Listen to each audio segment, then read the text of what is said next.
Hey guys, it's Mina, and I have nothing to do, so I'm going to read you guys Alice in Wonderland.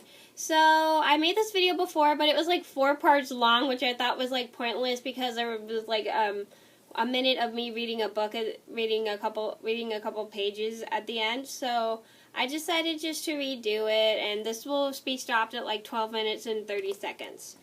So, I'm going to get started.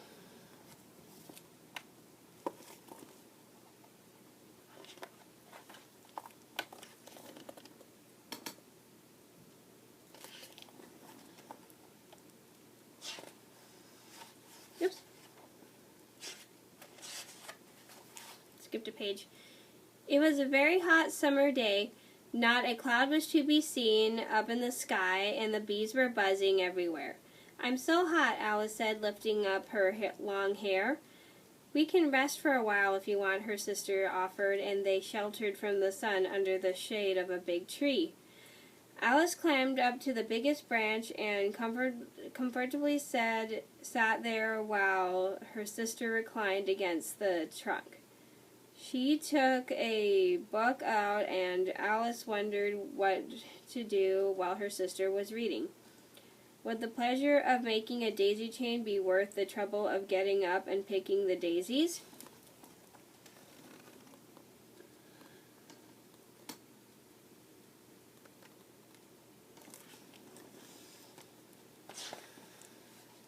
Suddenly, a white rabbit with pink eyes ran by quite close to her. She'd never seen anything quite like it. The rabbit actually wore a waistcoat and a red jacket. Oh dear, I shall be too late," the rabbit said to himself. "Wait for me," Alice called as she jumped down from the branch. "I'm terribly late," the rabbit said, and he didn't even stop to look at Alice. He carried a very big watch that he took out of his waistcoat pocket. Alice ran across the field after the rabbit. "Where are we going?" she shouted, but the rabbit didn't answer.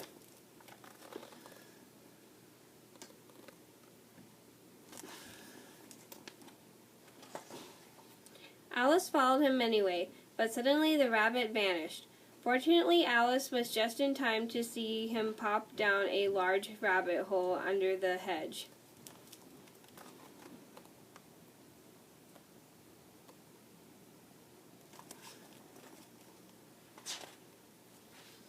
A moment later, Alice had jumped down into the hole. She never thought about how she would get out again. Her dress puffed up like a balloon, and she fell and fell. Either the well was very deep or she was falling very slowly.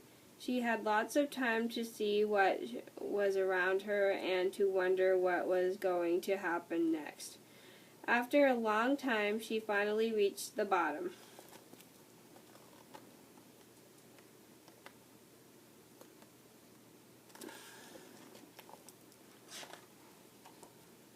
Alice looked up overhead, but everything was very dark. In front of her was a long tunnel. The white rabbit was still in sight, hurrying along. Alice started running at once to catch the rabbit. She wanted to ask him so many questions. Before turning the corner, the rabbit looked back to check if she was still following.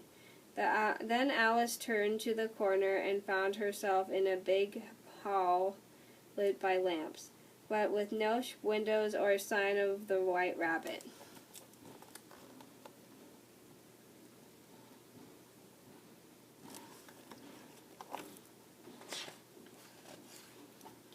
Alice examined the hall carefully, and during her investigation she came upon a low curtain.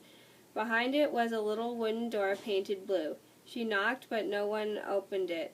"Little rabbit, will you open the door?" she pleaded. She heard the rabbit mutter, "I don't have time, I'm late." Then she noticed that there was a very tiny lock to the door. She tried looking through the lock, and she saw the loveliest garden you could ever dream about.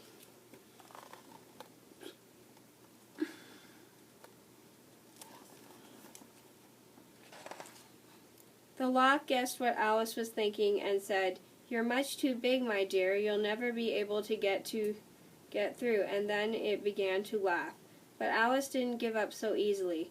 She looked around again, and then she noticed that there was a table in the middle of the hall.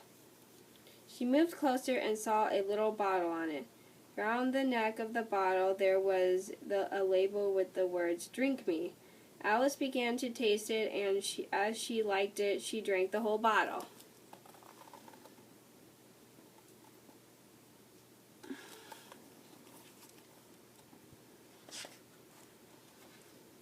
What a strange feeling, Alice said, and she noticed that she became so tiny that she was now smaller than the bottle. The table looked gigantic. How would she manage to get down? Then she realized that now she would be able to get through the little door.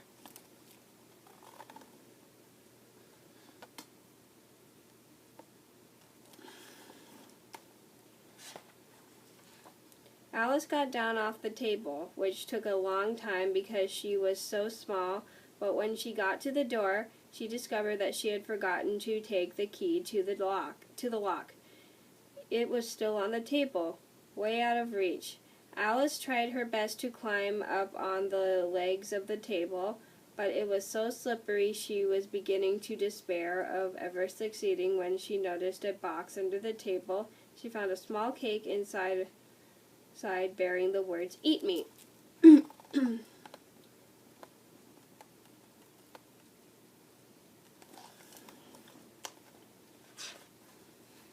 The cake tasted rather good, but then when Alice looked at her hands, she saw them getting bigger and bigger. "Goodbye, feet," she said as her feet seemed to move farther and farther away from her. The hall looked very small and the ceiling very close. "Oh dear, I'm so big now that I'll never be able to get into the garden," she said. Alice had turned into a giant.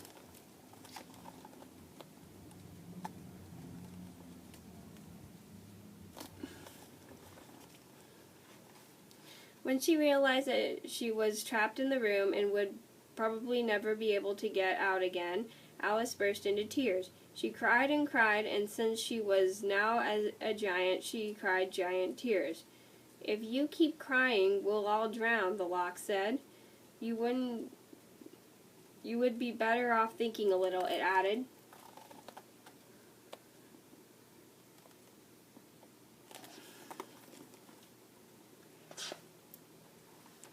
Alice listened to the good advice, and looking around, she found that there was a few drops left in the bottle. She drank them, hoping that she would return to her natural size. Very soon she had not only begun to shrink, but she was so small that the tears she had shed appeared like a saltwater ocean.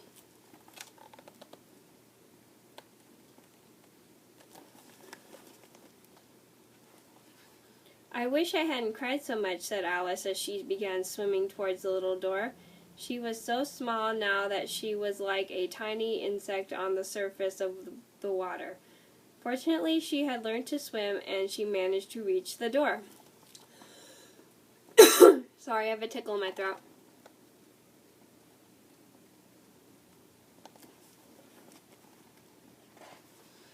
When Alice got to the other side of the door, she could see land. A big party of animals was standing there. She swam over to the bank and asked them if they had seen a white rabbit go by.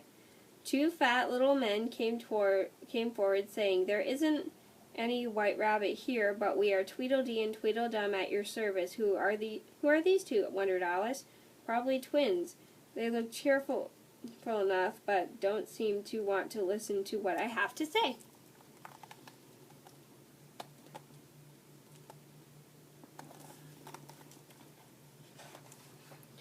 All they cared about was talking and bragging. "Shall we tell her a story or a poem?" Tweedledee asked. "Let's have a poem." "I'm sure she'll be delighted to hear." "Sorry about that. Our poem," Tweedledum decided. Alice was rather bored, but she didn't know how to get away from them. "The Walrus and the Carpenter," a poem written by Tweedledee and Tweedledum and by Tweedledum and Tweedledee, announced the twins speaking together. "I don't think I'll understand much if you talk at the same time," Alice said. How do you expect us to tell a story if you interrupt all the time? Tweedledee and Tweedledum answered. Besides, we both made it up, so we absolutely must say it together. One had a low voice while the other had a very shrill voice, so there was soon a horrible noise.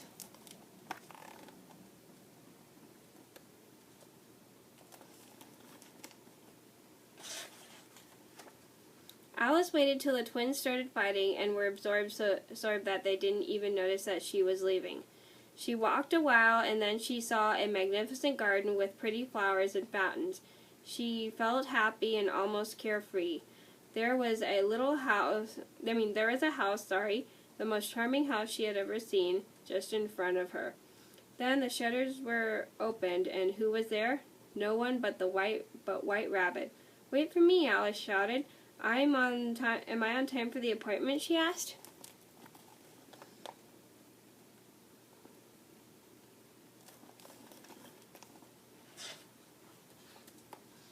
The rabbit came down to open the door, but he didn't seemed in the least surprised to see Alice. He was as elegant and agitated as ever, and instead of saying hello, he began scolding her. "Why, Marianne, what are you doing out here? Run home this moment and fetch me a pair of gloves and a fan. Quick, now." Alice was too frightened to argue. She ran off in the direction the rabbit pointed. "He mistook me for his housemaid," she said to herself as she was running.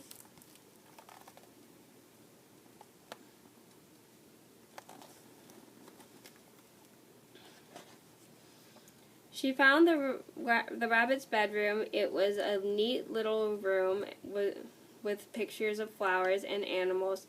She didn't have time to daydream very long because she heard the rabbit's voice calling to her from downstairs. My gloves, Marianne. I'll be late for my appointment." "Oh, that rabbit isn't any fun. He keeps repeating the same things over and over again. Where did he put his gloves?" Alice said to herself, but searching on the chest of drawers, instead of the gloves she found a box full of cookies. They looked very appetizing, so Alice took one and another. Okay, so the video is getting long, so I'm going to stop it here. So thank you guys for watching. I will see you in part 2. Bye.